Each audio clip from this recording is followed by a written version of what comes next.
Hey guys, Mr. T here in your next video on scale diagrams. This is meant to help you out for exercise 8F. So what are scale diagrams about? In real life, often you want to represent something that's very large with a diagram that is very small, but you don't want to lose any of the information about the actual dimensions, okay? So just as a silly example, you could not draw a map of Australia that's the size of Australia. That's a waste of time, not useful to anyone. So what you would do would be to draw a scale diagram. And what does that do? It perfectly shows the shape of the object, and the dimensions of the diagram have all been reduced by the same scale factor from the actual size. So it's really a tiny version of the real thing, and you've decreased all of the measurements by the same factor. This means that the diagram and the real object are similar to each other. So what are you going to find in the questions or in real life? Scales will often be shown in the form of a ratio. For example, this 1 to 2000, what does that mean? The scaling factor is 2000. So that means any distance that you measured on the diagram is actually going to be 2000 times larger in real life. So let's say you had a diagram that said it had a scale of 1 to 2000.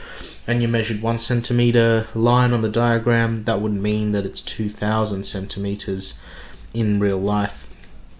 The other thing you're going to find is these divider bars.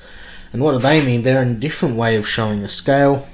The divider bar involves measuring the sections of the bar. You'll find the bar on the actual diagram somewhere, usually in the corner. And then underneath the bar, or maybe on top of it, it'll tell you how far in real life the little measurement represents. So let's pretend I measured this section to be 1 centimeter. You cannot just get the scale factor straight away like it did with the ratio. You have to do some calculation here. So let's say I measured 1 centimeter for that first section. 1 centimeter is therefore equal to 50 meters, but the scale factor isn't 50 because they're not the same measurements. They're not the same units, you have to convert. So that's actually 5,000 centimeters, which is 50 meters. So the scale factor is 5,000. So a little extra step there that you need to do for the divider bars.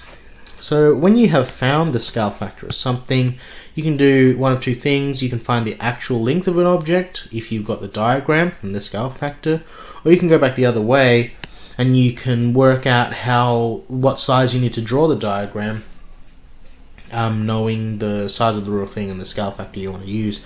And you'll use these formula here. So to find the actual length of something with a diagram, you would measure the length on the diagram and times it by the scaling factor.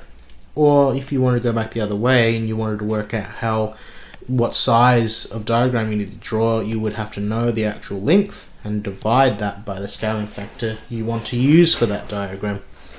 So we have a question here as an example. It's going to be an example of using the second formula, because using the first is quite easy, and we can show you how the first formula works from just using this backwards.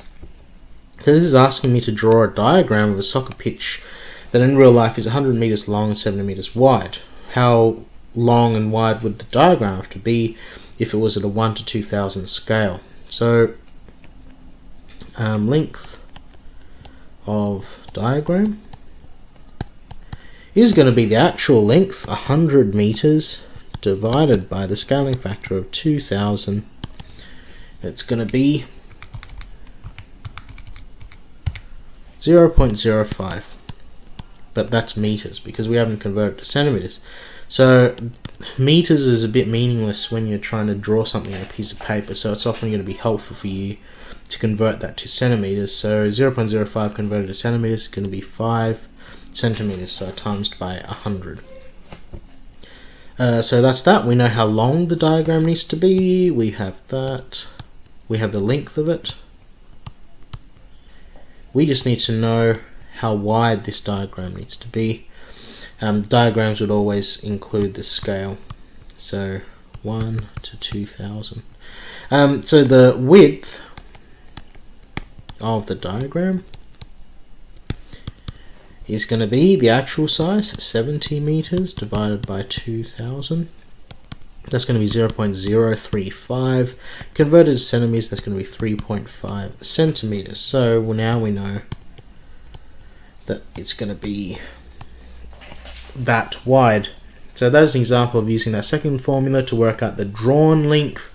And just to show you that the other formula works fine, which is the actual length is the drawn length times by the scaling factor. So we've determined that this diagram is drawn with 3.5 centimeter width and 5 centimeter length. What's the actual length going to be if it's a scaling factor of 2000? Well, 5, the drawn length, times by 2000